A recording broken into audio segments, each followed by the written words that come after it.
Okay, this is a. I am. This is the continuation of the lesson. I would probably call it part two. Yeah. So the fourth jhana, I was talking about the fourth jhana. Now there are four jhanas that the Buddha says they are called the Samma Samadhi, or the unification of mind, the right unification of mind, or shall I say the harmonious or cordial, or some sort of that sort of something that is in a perfect harmony with the universe, with all the nature of reality. And that is the kind of a Samma Samadhi, is that being with this all this nature, being in tune with the nature. Yeah, so that's the Samma Samadhi, is that there is no ripple, there is no any kind of a scatteredness. It is just unified. Yeah. Okay, so after the fourth jhana, what happens is that the practice somehow takes a turning, and because we are practicing the mindfulness of loving kindness, because the mindfulness of loving kindness is not, it does not take you all the way to Nibbana, and mindfulness of loving kindness is a vehicle, and let's say Nibbana is our destination, and that mindfulness of loving kindness, they will say, I'm really, really sorry, I have to let you go now. My vehicle, my transportation, I cannot take you all the way to Nibbana. My destination is just for jhana. That's where my journey ends. So I have to let you go, and you have to take another ride through the vehicle of mindfulness of compassion. Yeah. So go and take that mindfulness of compassion, bus number, let's say compassion, and that will take you to the for a journey, and you will find the other way. So that's how we need to say goodbye to loving kindness and take another ride on the compassion. Yeah. So and Buddha says in the Metta Sahagata Sutta is that that's the that's how the loving kindness leads you all the way to the fourth jhana. That is the limit of the fourth jhana. So and then what does happen is that you will have to practice such that you have to radiate the feeling of loving kindness to the entire, all the six duration, and across entire universe.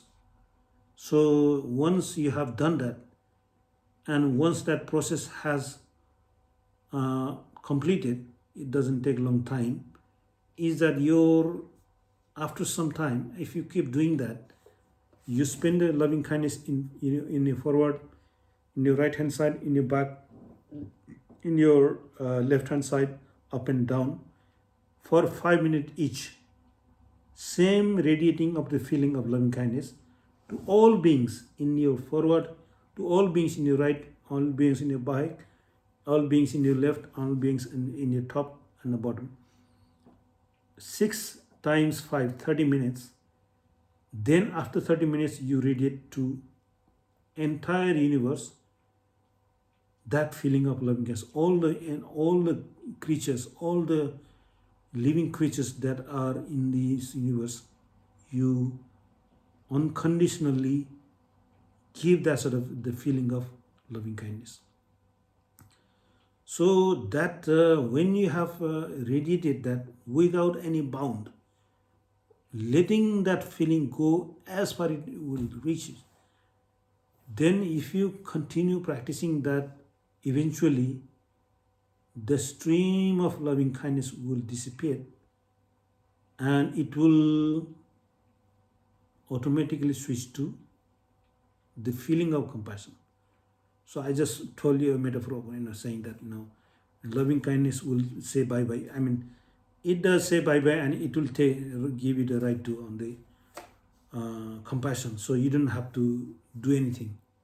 You just need to radiate the feeling, whatever the feeling you have in your mind, and you just radiate that. Yeah. So by the time you are radiating the feeling of loving kindness into the entire universe, the feeling of loving kindness would somehow go up in your, like it's as if you are radiating from your mind or from your head. Yeah, so it just feel like the feeling is not in your uh, heart. It's just going upwards and to the entire body, and you are radiating as if you are in that sort of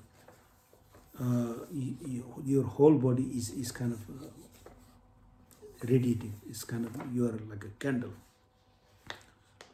So that in this kind of practice is that you all you need to do is let the feeling go, let it, you just let it and flow. Yeah, letting it flow to all direction. Yeah, so that means Buddha says there are 6 directions and all directions at the same time. So if you read the suttas, and that's all we do, is we are just following the Buddha's instruction, is that you radiate the feeling of loving kindness to 6 direction and all direction at the same time. And when you have perfected that, then you have automatically become admitted to the base of infinity of consciousness. Yeah. So let me read that again, because with the complete surmounting of the perception of the form, with the disappearance of perception of sensory impact, with non-attention to perception of diversity, aware that space is infinite, Sariputta entered and upon and abided in the base of infinite space. Now, here, completely surmounting the perception of the form. So, perception of form, yeah, is perception of form is, this is the word there are 2 words actually, very, very important words. One is the perception. Perception is your interpretation or your opinion of the form. Yeah, form is like your visual representation of your sensory representation, your olfactory, your gustatory, your all these sort of sense perception. You have they will create some imagery in your mind. Yeah, so you do not pay attention to those perception of those forms. So your mind is detached from those perception of form, like the eye, ear, sound. So you are detached from the 5 senses, not detached, but you are not paying attention to those 5 sensory perceptions, and your perception is the perception of the mind. Yeah, and what is the mind is perceiving? Mind is perceiving that all these forms have disappeared. You have let go of attention to the form, and all that is remaining is that when the form has gone, is all that is remaining is this space. Yeah. So what is that form? Form is the what we call it is they are experienced as the 4 great elements: perception of earth, water, fire, and air. Yeah, all these 4 great elements, they do their combinations gives us that sort of perception of the form, the visual perception, the hearing perception of hearing, and all that sort of these are different combination of the impression of those four great elements. So once you have let go of the perception of the form, you arrive at the perception of the formless. And the very first base of the formless is the perception of the base of infinity of this space. Yeah. So when you do not pay attention to the form or the four great element or any imprint of them, mind will perceive that there is no form. It doesn't perceive the form. It perceives what is not there.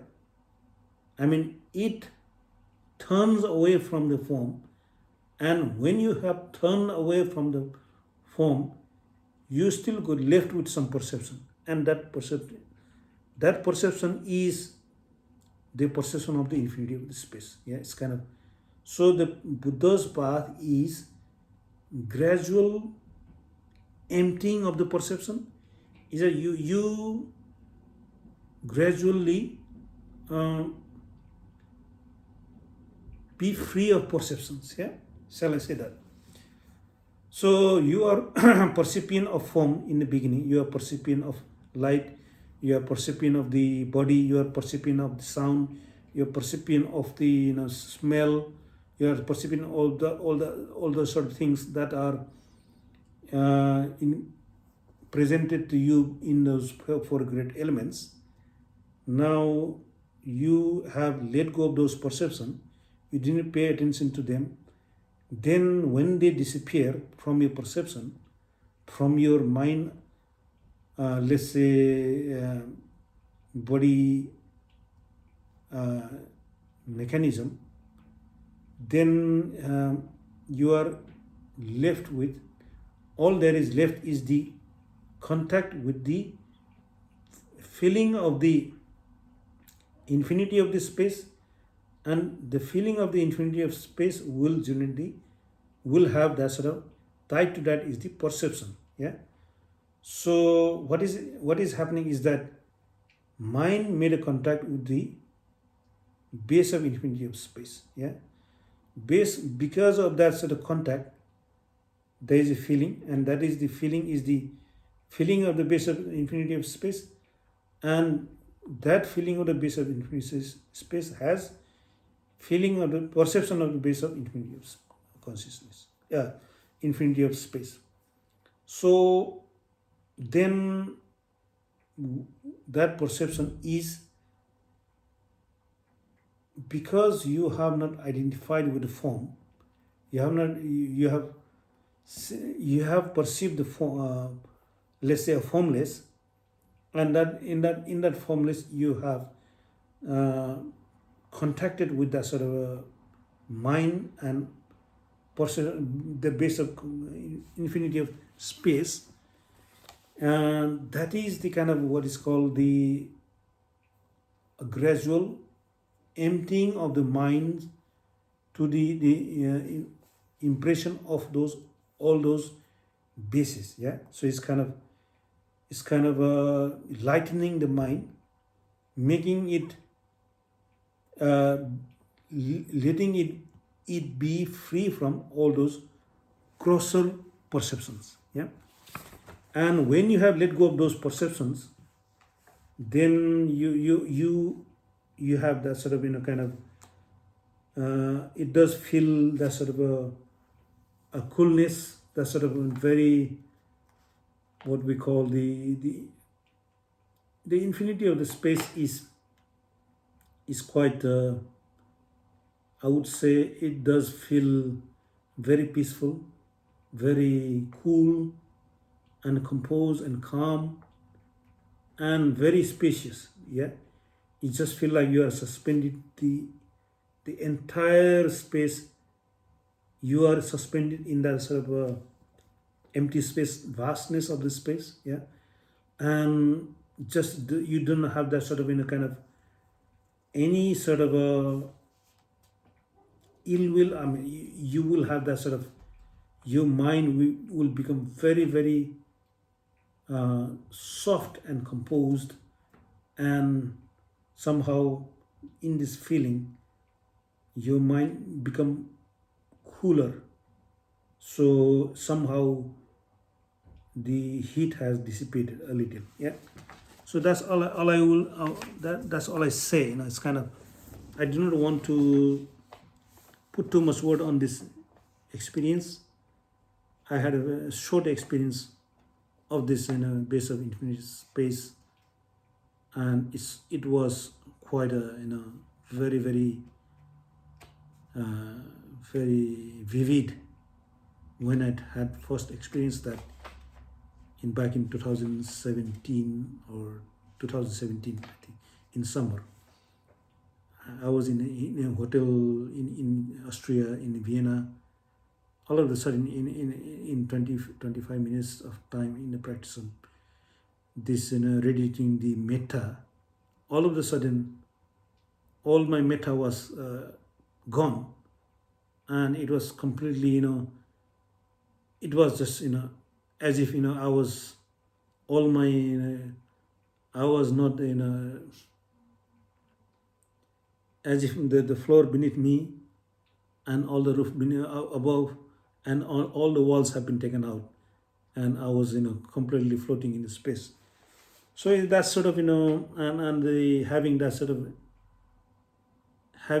of a perception. Yeah, it's just mind gives you that sort of perception. So all you need to do is to not to focus on that perception, but you pay attention to radiating that cool, warm compassion, the feeling of compassion to all direction, and that's it. So you have to just carry on. Yeah. So those perception are some sort of let's say you can call it distraction or some sort of a milestone, or at least those are some hallmarks of the progress. Yeah, is you are not stuck in any of those experiences. You are always making progress, and what you are doing in all those experiences is that we are letting go of unwholesome. Whenever mind is engaged, mind is start to entangled with thoughts, perceptions, ideas, concepts, any kind of opinions, any kind of ideas, let those process be them by themselves, not to be engaged with that, because anything that is not your object of your meditation, they are your distractions, and we continually let go of those distractions and bring up that wholesome, that bring up that feeling of compassion, bring that feeling of joy, the feeling of equanimity. These are the successively more and more wholesome, what you call the intentions. Yeah. So that's how we make a progress in all the time in this path. Yeah. So and if you, I think I may I this is called 6R. I didn't describe that earlier. So always doing, as soon as mind is starting to become engaged, or it started to kind of get that sort of a shaking, start to shake, all we do is letting that process not be identifying with that. So doing is 6R. With 6R, that means we have become free from that process, and we have become independent, and we are somehow disentangled. So that's the process. Yeah. So 6R, all we need to do is 6R that process and bring that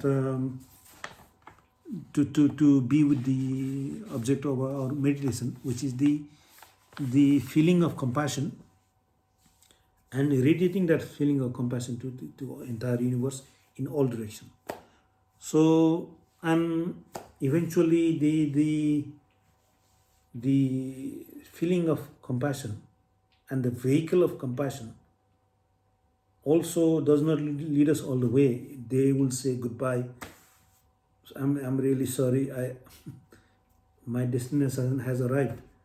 I took you all the way to the base of infinity of space. My vehicle will not take you to the base of all this in a state of Nibbana. You have to go to the vehicle called mudita, or the joy. Yeah. So we have to say goodbye to the state of feeling of compassion.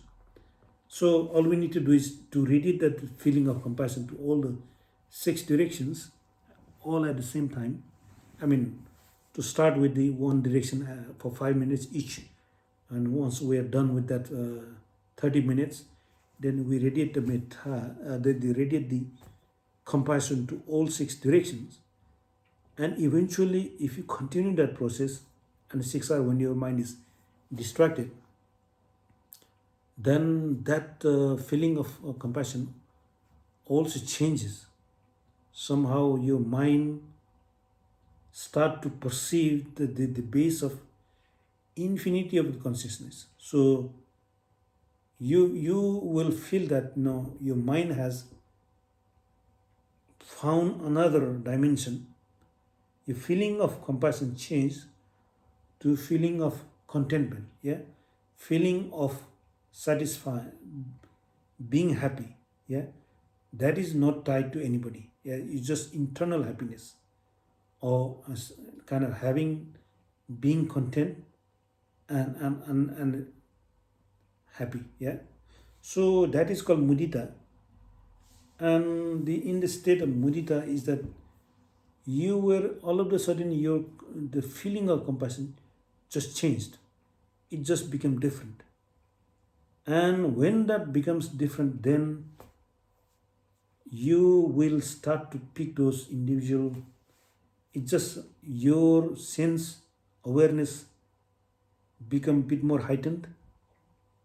You will start to kind of having the have that sort of packets of consciousness hitting the sense doors, so that your body start to have that sort of kind of sense contact hitting your body. Your hearing may become fragmented. Your eyes will kind of have that sort of may have that sort of kind of some sort of, you might see some gaps in your vision. It just is, it is kind of, mind has become your perception, your, let's say, your sensitivity of your mind base has become more, let's say, refined, and it picked up that perception of the base of infinity of consciousness. So it's kind of, they have kind of, your mind become ready to pick up that perception of the base of infinity of consciousness. So then your perception will start to pick up those sort of fragment of packets of consciousness on each sense door, yeah, and even in the mind. Then it just becomes like a kind of, let's say, you will experience that sort of kind of a very quantized nature of our reality, yeah. So our solidity, our kind of that of the perception will become kind of smashed, or shall I say, we will start to see kind of a quantized nature of our experiences. So it does mind will start to see all this sort of kind of composite nature of all those in the experiences, yeah. And that is the kind of, it does feel like as if kind of a this awareness is somehow not kind of a, it does start to realize is that actually, kind of this, all these, sense contact and having to feel that sort of, and to perceive and to process that is somehow bringing that sort of a bit more of burden to the mind. Yeah, mind has somehow start to see that, kind of a, that, kind of it is seeing those perceptions as some aberration. Yeah, it's kind of, yes, there will be a joy, you will have that sort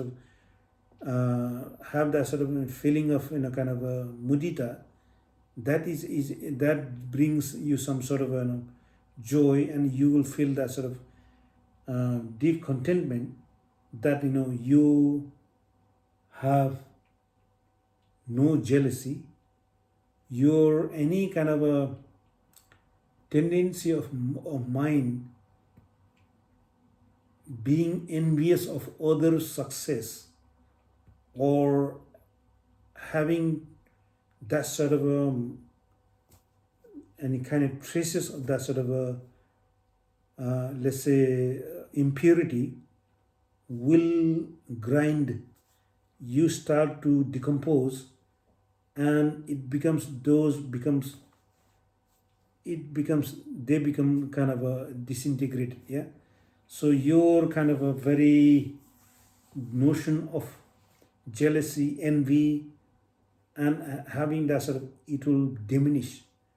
So if we can stay in that base of, let's say, infinity of consciousness for a good amount of time, that will substantially diminish our attitude of jealousy, envy, and kind of causing that sort of a thinking of, harm of others, will become much less. Yeah, so if you are of that nature, being jealous of others, and if you cannot bear others success, and if you really need to do something about that, then this base of infinity of consciousness, or the base of mudita, a joy, radiating joy, or the mudita, is your remedy. Yeah, is your kind of a medicine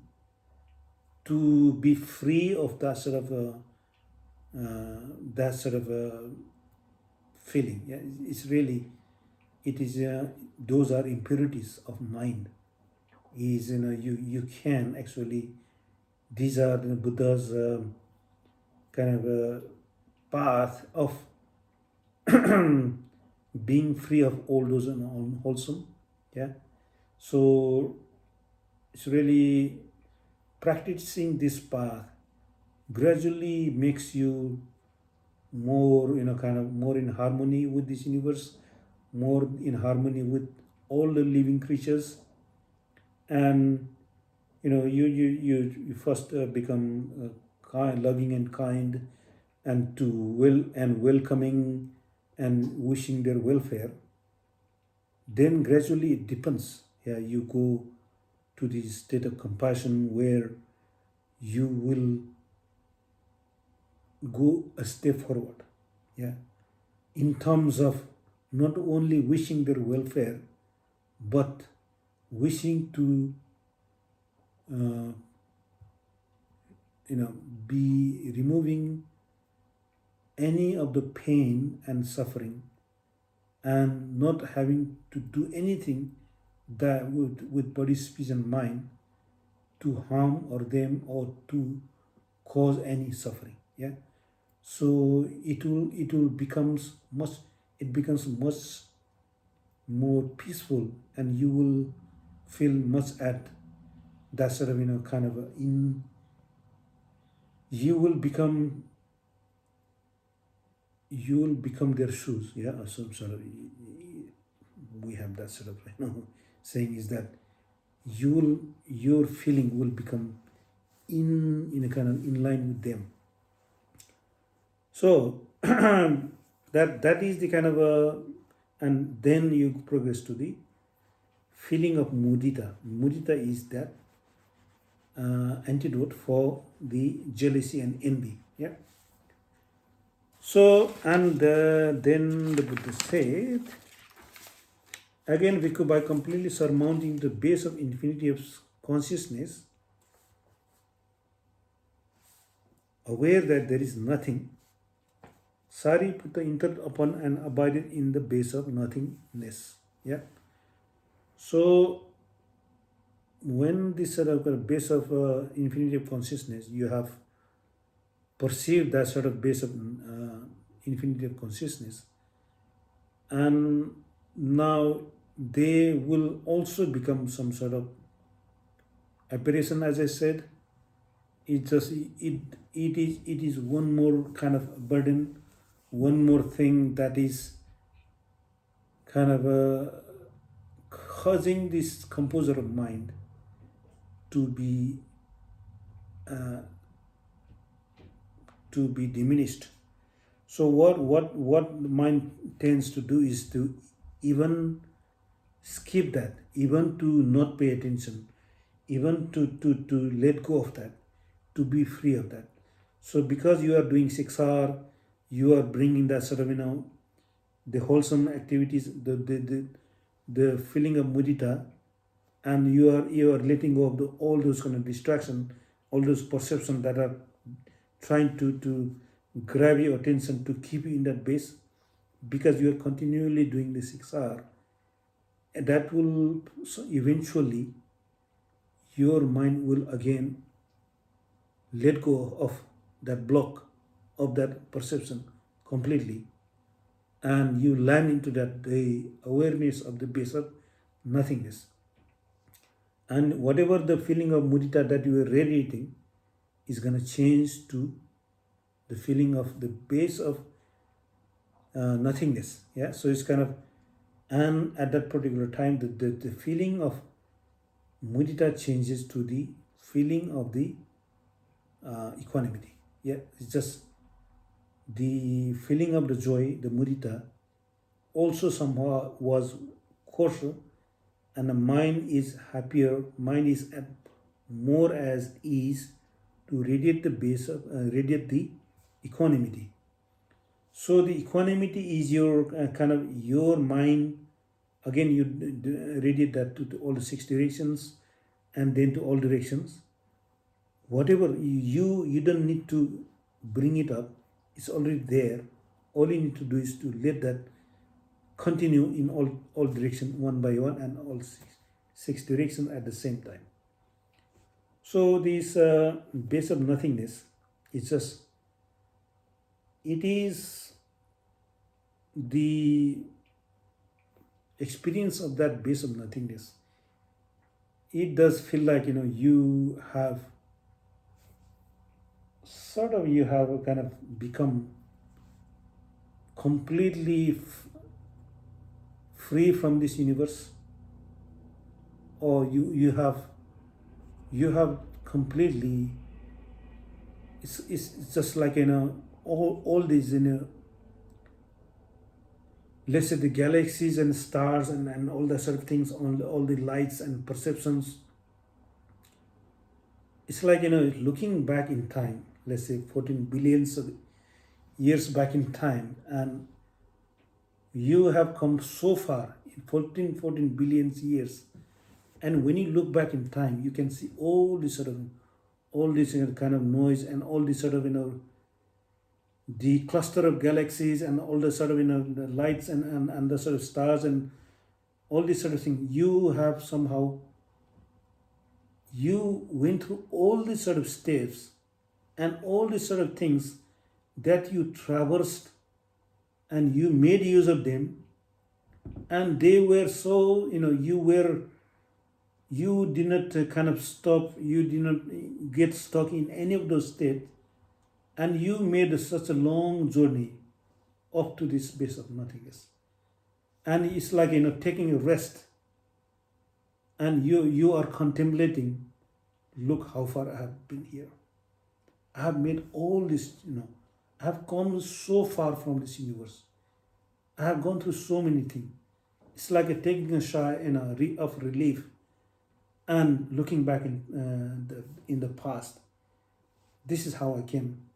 Look, that is all the kind of perceptions of the course of perception which doesn't exist anymore. I am now free of all those perceptions, and I am at this state of exquisite calm and composed, and mind is now free of all those sort of artifacts. And here I am, and this is mine, and this is experience. And you take delight, and you stay, and you rest in that equanimity. It's the feeling of peace and calm and composed. It's just mind and experience. Yeah, that's all there is. It may feel like it's kind of, maybe you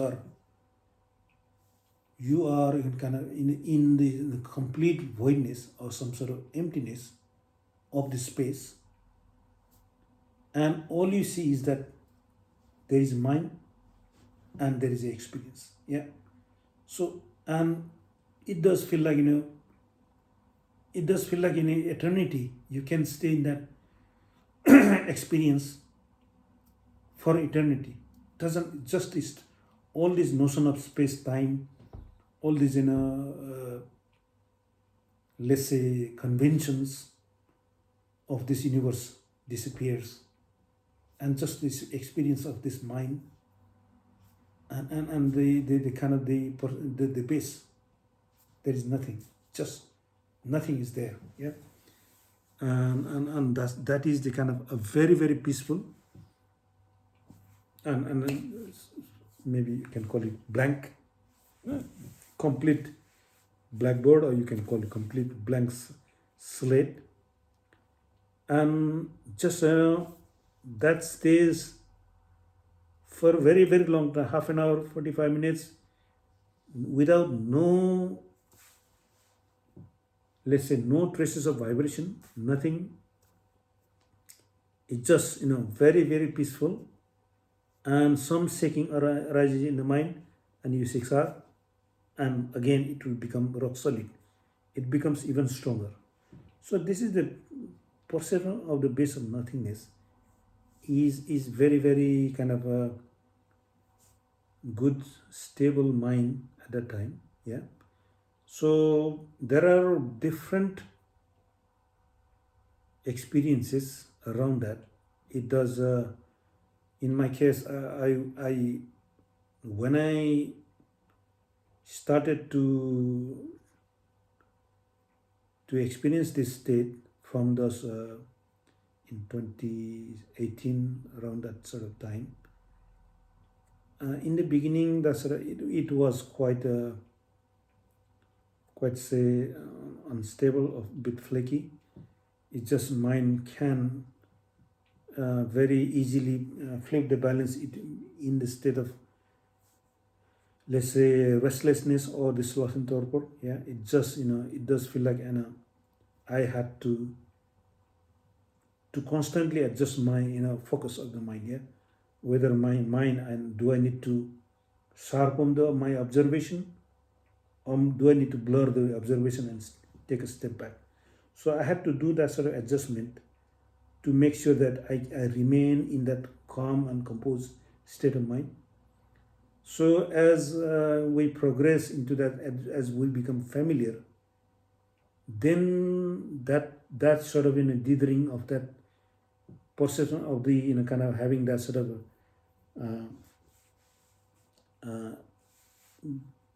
flipping into those sort of states become less and less, and the exquisite calmness of the base of nothingness becomes stronger. Yeah.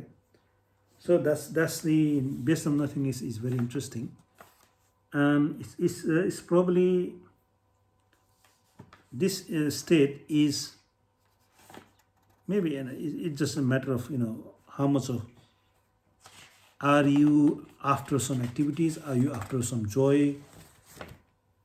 in this state, it's just there is nothing. It's just peace, and it's a state of no activity. So that may feel like, some people may not want to spend too much time on this state, but it's really good to state to be in. And I think this is a quite a good state to spend a good time on it, and it does give that sort of strong kind of a base to prepare for this, cessation. Yeah. And if you can stay in this base of nothingness for a really good amount of time, then mind can enter the cessation anytime. Yeah. So yes, it is. I would say that it's a really good base to be in, and it's worth having that sort of exploration going. In my case, I spent a good time on this base of nothingness. Then I went a bit further. It's all of a sudden the feeling of equanimity, the radiating that feeling of equanimity. I did that all the way. All of a sudden, my battery completely run out of. So even this, feeling of equanimity, I had nothing left to radiate. Even if I tried as much as I couldn't radiate the feeling of equanimity. So there you go. Then I hit the dead end, and that's it. No more feeling of equanimity. It's just, that's it. End of the road. So that's where the Brahma Vihara ends. So here you go, Brahma Vihara.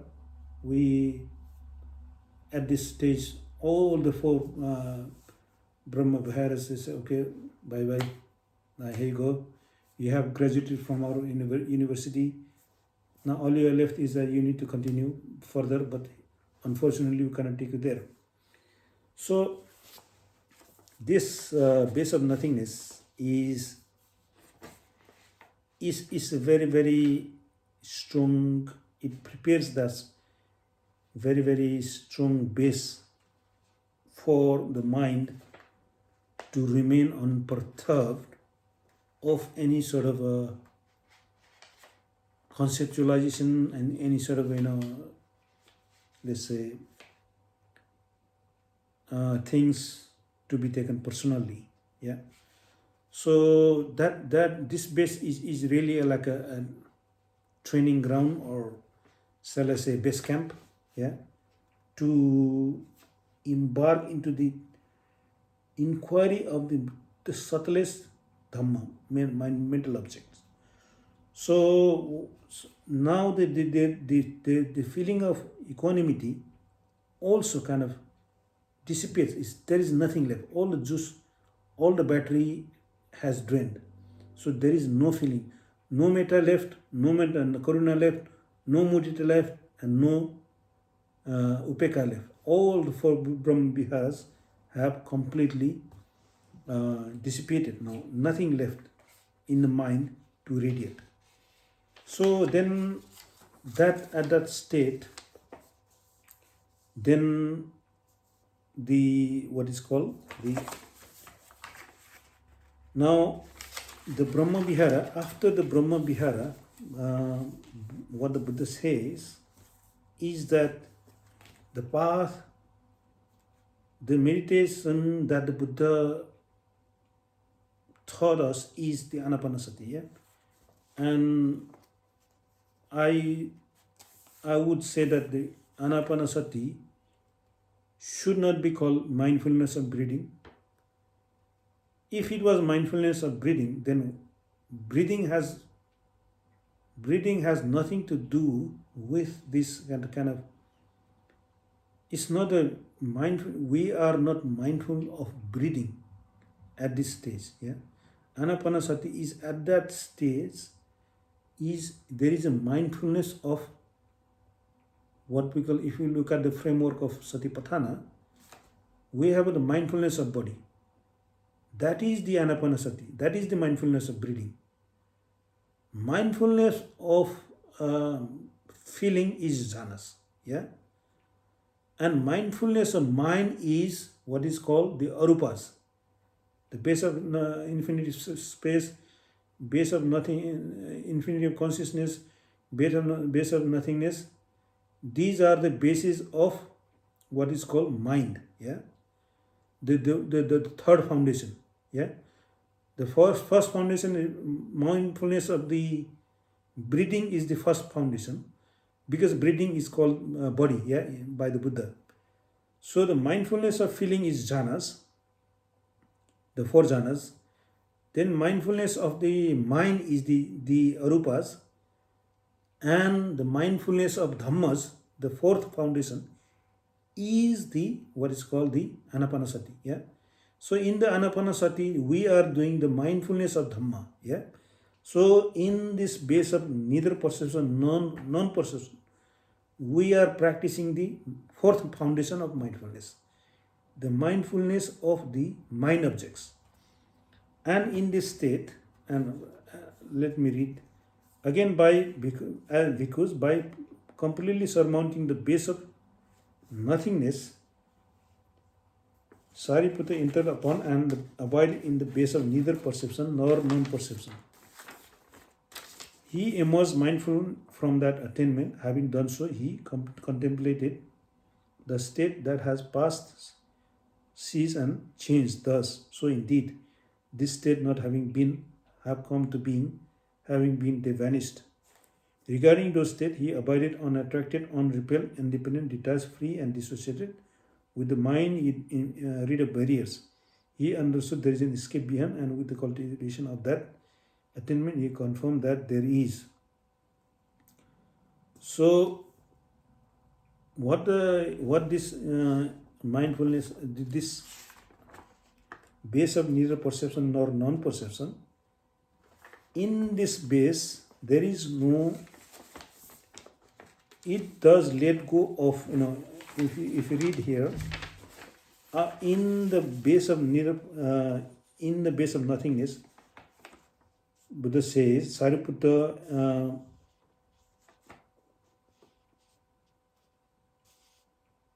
perception of the contact, feeling, perception, formation, and mind, Jill, energy, decision, these are still present in the base of nothingness. But in the base of neither perception nor non-perception, those of contact, feeling, perception, formation, and mind, they are not present. Yeah. So in this base, what I mentioned earlier is the mindfulness of dhammas. Yeah, the mindfulness of phenomena. And what this state is in this state, your observation of mind is you are observing mind and mind object. Yeah. So, and what is this? The trick about this process is that when you so you have no meditation object. It's just bare mind observing the mind object, and mind objects. Although these are two things, as we generally have seen it. In this process, mind is observing the mind object. It's like, I am looking at myself. Yeah. So, and what the Buddha says that mind is the forerunner of all the dhammas.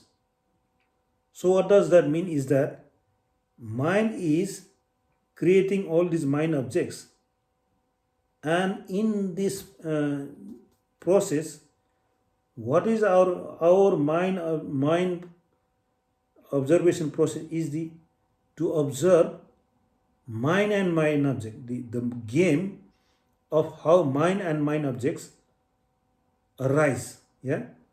So I think Majjhima Nikaya 148. Buddha goes through all the six set of six, yeah. On the sixth set of six, Buddha says, dependent on mind and mind object, mind consciousness arises. The meeting of the three is mind contact. With mind contact as a condition, mind feeling. With mind feeling as a condition, mind craving, and with mind. And if one delights in that craving, if remain holding into that, and then what is called, it says, Buddha says, and what the Buddha said is that if one does not delight in that and remain holding to that, then the underlying tendency to remaining in the mind craving does not arise. Yeah. So what is saying that then we should not be our objective is to not remain attached or detached. Just let this process unfold. And what happens that if we become observant of this mind and mind objects, then it does unravel that there is no such thing called mind and mind objects.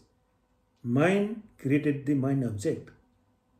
So actually these are not two things. It was mind sprouting this mind consciousness, mind object. So this Dhamma, all these, the links of dependent origin always is that, mind was, starting that, firing that all sort of, let's say, the spark of that sort of all these phenomena, yeah. So, and at that particular time, your mindfulness is to observe how this process work, yeah. So then you will find that, that process of mind and mind object being two separate entities, you will see that it was mind was creating the mind object. Yeah. So when you see that mind and mind objects, they are the same thing, all of a sudden the mind consciousness is the concept. So there is this mind consciousness is not an entity, it's just a concept. It was just because our Yonisi Manasika, or our attention was not sharp enough. Yeah. So when we observe this process as it is, without any kind of bias, just clear observation, then these two things are they are the same thing. Mind consciousness doesn't find any room. It just has to go out the window. Yeah. There is no such thing called mind consciousness. So that means there is no mind consciousness. When there is no mind consciousness, there is no mind feeling. When there is no mind feeling, there is no mind craving. So that means once you see as it is, all this kind of the process of what is called the sixth sense contact and the craving, the letting go of craving occurs. So you can call it cessation at that time, yeah, because because there is no craving. Craving could not become manifest because there was no feeling. There is no feeling because there is no contact. There is no contact because there is no consciousness. So all these kind of all these fabrications will become manifest in front of you. It was just a play of mind. Mind was fabricating all that, yeah. So mind was kind of bundling all these experiences. So this is the kind of a very, very vivid type of kind of, at that particular state, your observation becomes quite sharp. Yeah, well, I wouldn't say sharp. It becomes quite its terrain becomes progressively refined. In the beginning, it's just the mind and mind object process, the creation of that sort of experiences. You will see those sort of very rudimentary flowering of those mind objects. Yeah, so the mind is observing those mind objects, but they are somewhat fragmented. They are somewhat broken and incomplete.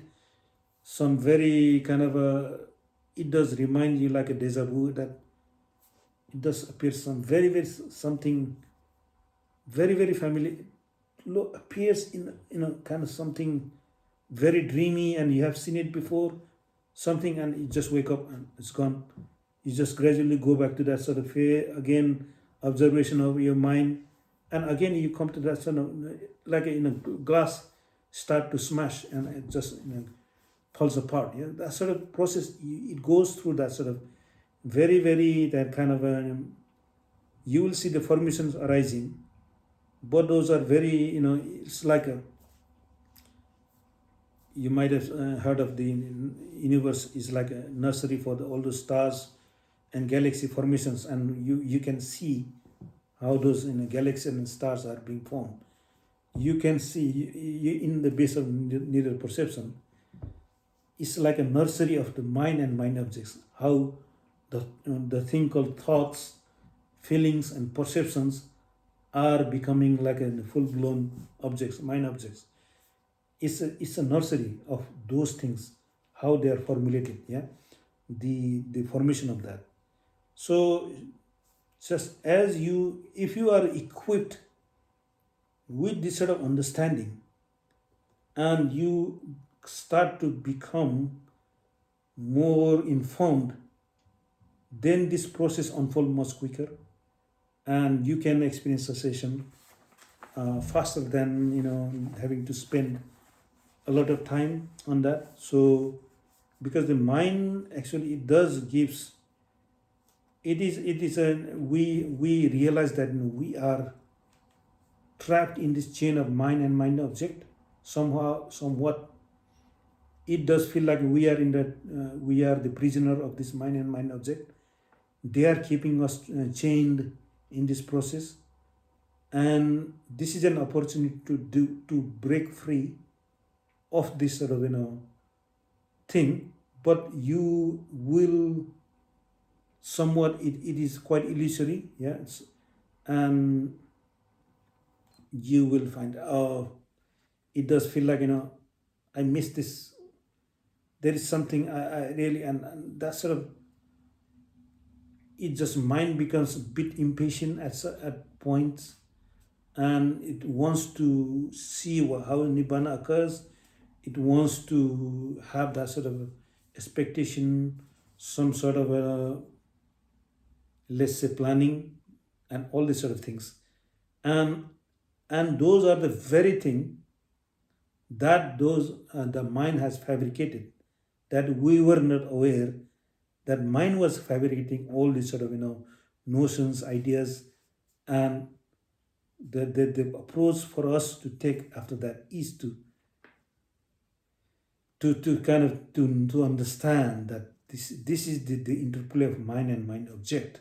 Yeah, so then that's having that sort of kind of conviction of this let's say theoretical understanding will give us that sort of kind of make this mind to accept that, okay, only all these activities that we do with mind gonna only oscillate, only shake this mind to generate more and more mind objects. Yeah, so the best thing at that time to do is to let the mind be, not be involved at all. Just take a step back and let the process unfold, and the mind will not be supported by our fuel of attention, or that sort of it, because you remove the attention, and the mind will not find support from the mind object, and it's just gonna fall apart. and that's what the cessation does occur at the time, is that there will be a blank in your awareness, that you didn't know that mind was falling into that cessation, and the ego, it took some time, and then the kind of the universe arise. Yeah. So let me read again. Because by complete surmounting the base of neither person nor own possession, Saripurna interrupted abided in the cessation of perception and feeling, and his stains were destroyed by his seeing with wisdom. So this is the kind of a process is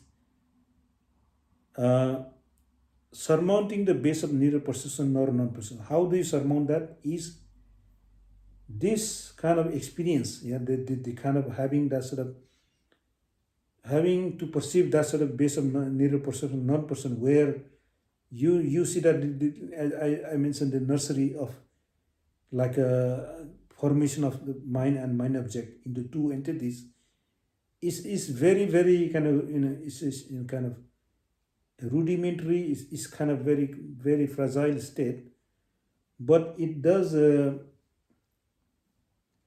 it is that is quite stubbornly persistent. Yeah, it just, we had no way of kind of realizing that it is all fabrication. Yeah, somewhat that process got the fuel from the time immemorial till now.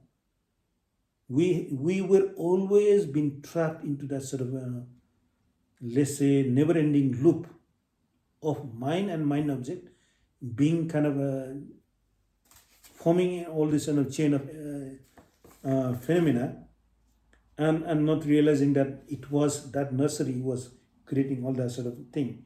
So that sort of kind of, when you, as I said, let the process be not be involved, then mind will not find support from mind object. Is a mind is not, because there is no two thing called mind and mind object. It just our attention gave that sort of mind. Our attention reflected to the mind, and mind became mind consciousness. Because of no attention, it just became the thing did not start to had a chance to manifest, and all this consciousness and notion of all this feeling perception disappeared.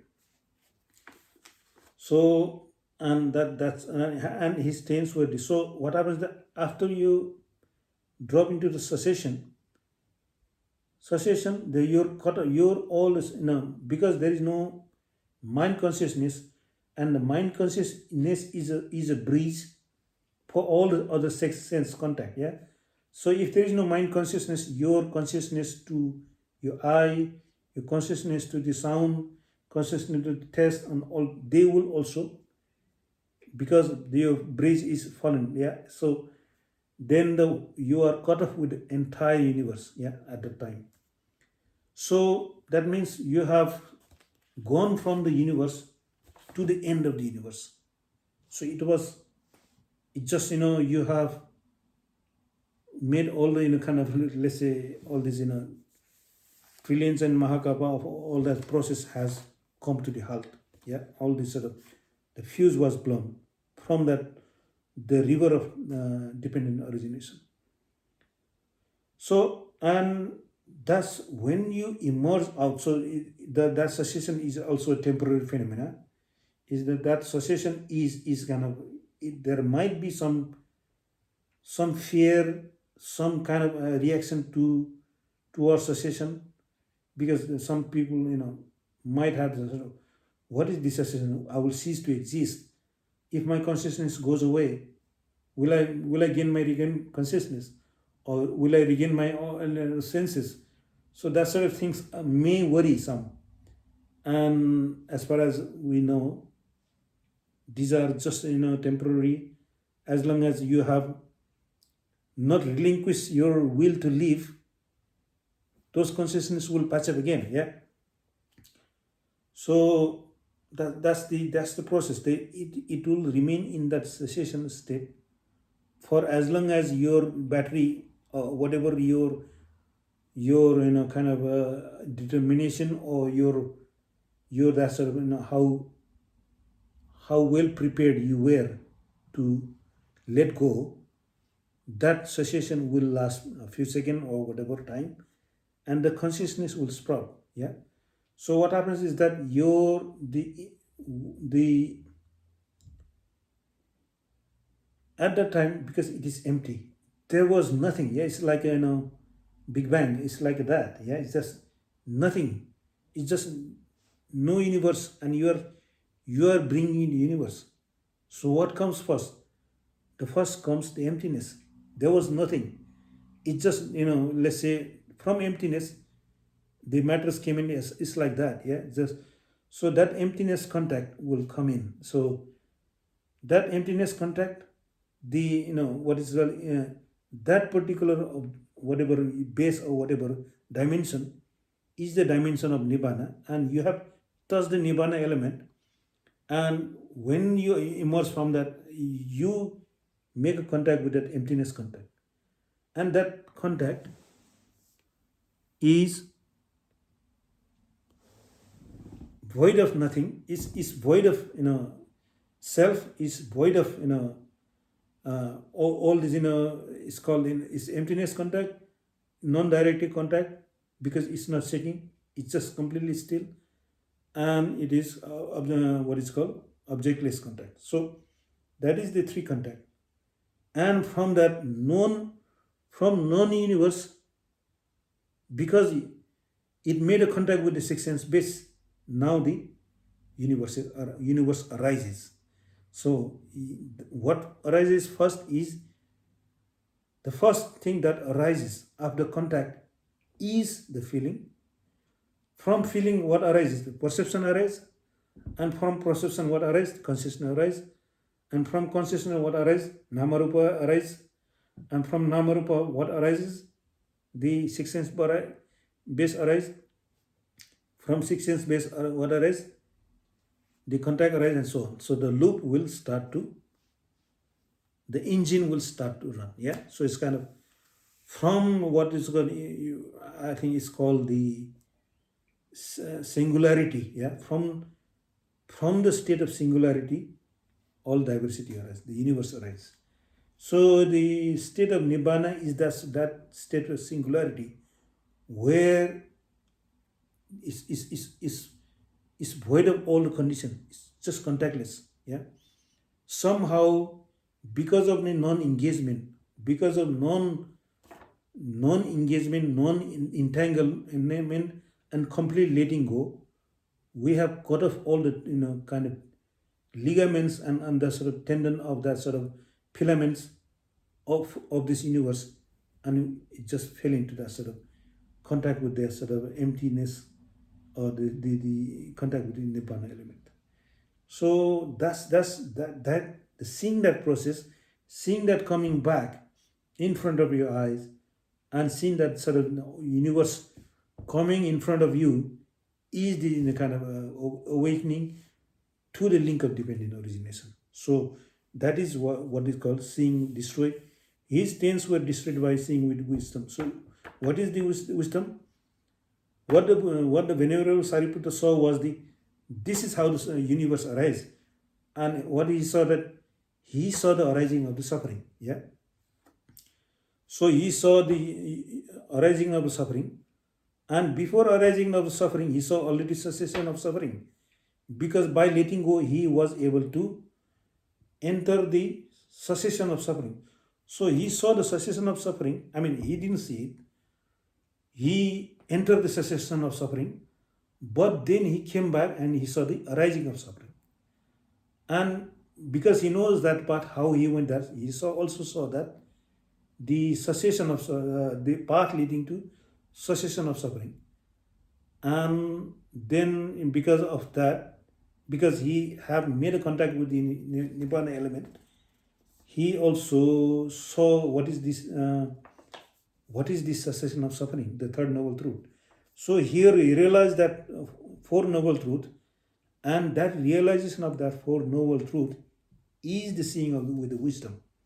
Obviously, he became an arahat after that, We may not be as gifted as Sariputta to destroy all the 10 fetters and all the tens, but it does happen in a gradual steps, because we are not as purified and we have not done all this sort of purification to the extent that the Venerable Sariputta did. So he emerged mindful from that attainment. Having done so, he recalled that state that has ceased, past, and changed. So indeed, this state not having been have come to being, having been they vanished. Regarding those state, he abided unattracted, unrepelled, independent, detached, free, detached mind rid of barriers, and he understood there is no escape beyond, and with the cultivation of that attainment, he concluded there is not. So that's it. So he reached this state of singularity. So that's it. When there is singularity, there is no condition. When there is no condition, there is nothing beyond. Yeah, that is how the Sariputta unlocked the state of unconditioned.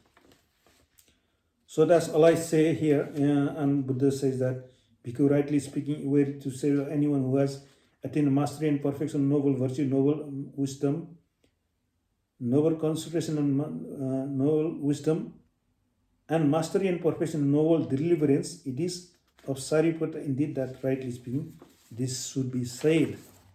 Because rightly speaking, were it to say of anyone, he is the son of Blessed One, born of his breast, born of mouth, born of his Dhamma, created by the Dhamma, an heir in Dhamma, not an heir in material thing, it is of Sariputta that indeed, rightly speaking, this should be said. Bhikkhu, the merciless wheel of Dhamma, set rolling by the Tathagata, is kept rolling rightly by Sariputta.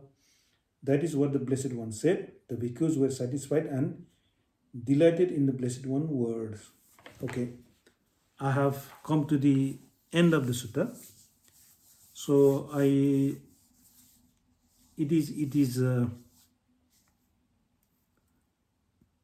a complete map of this path, and no other sutta gives this much of detail than this Anupada Sutta in terms of all those factors and the minute experiences of this path. Yeah, and there are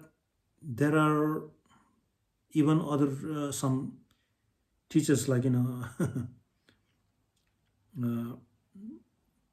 I was reading some of the teachers. They were saying that this Anupada Sutta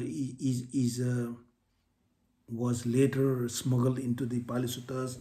It's not one of those early suttas because it's not in Agamas, and it has such a flowery language. It is praising Sariputta so much by the Buddha.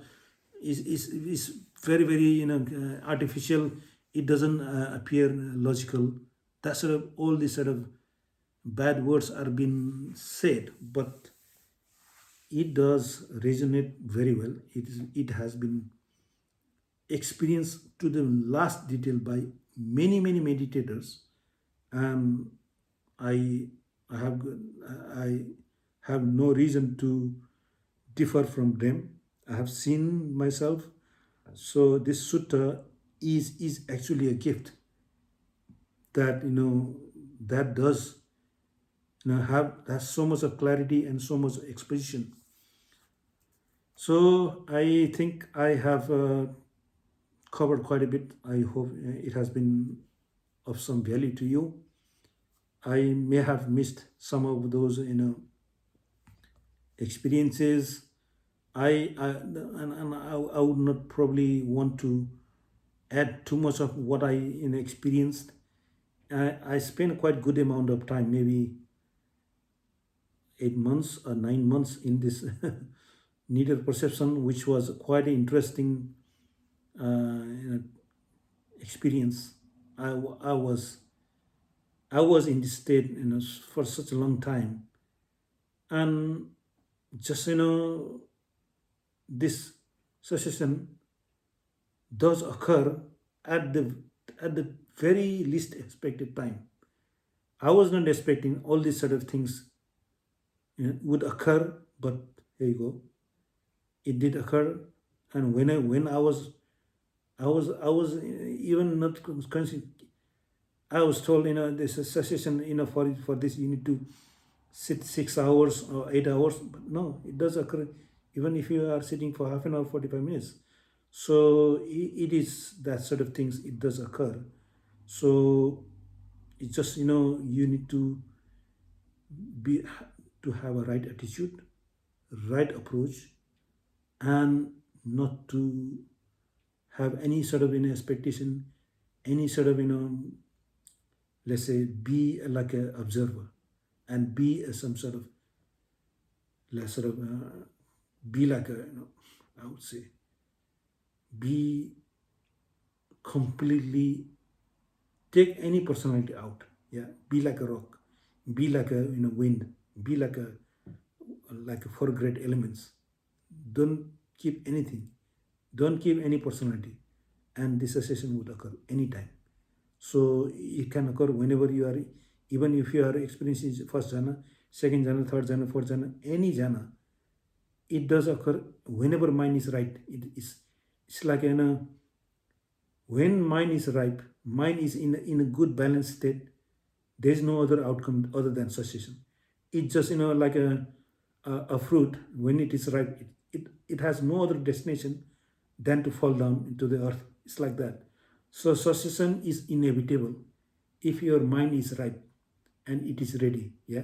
So all we need to do is to practice and have that sort of right effort going, and that will be it. It's not a kind of a this path is not to amass thing and put some medal or some sort of have that sort of let's say reach the heaven or some sort of, we are not after that sort of kind of attainment or some achievement. Is the path of letting go, is the path of being free. So it does, so this is the, it goes against the worldly convention, and there you go. So that's all I say. And for today's session, I would like to have that sort of a let's say, I would like to end this call by saying that it's really having to be free and burdenless is the goal of our practice. And there you go. And that's what the Buddha's Buddha is saying. All the words of the Buddha can be summed up in one word: is the letting go, and that's it. If we keep letting go, and that's the Nibbana, is just right there. Okay, I hope it has been useful to you, and I would like to share all the merit of this Dhamma work with all the beings that are suffering, and may they be endowed with suffering, endowed with the ultimate cessation of suffering in this very life. Sadhu, sadhu, sadhu. Thank you.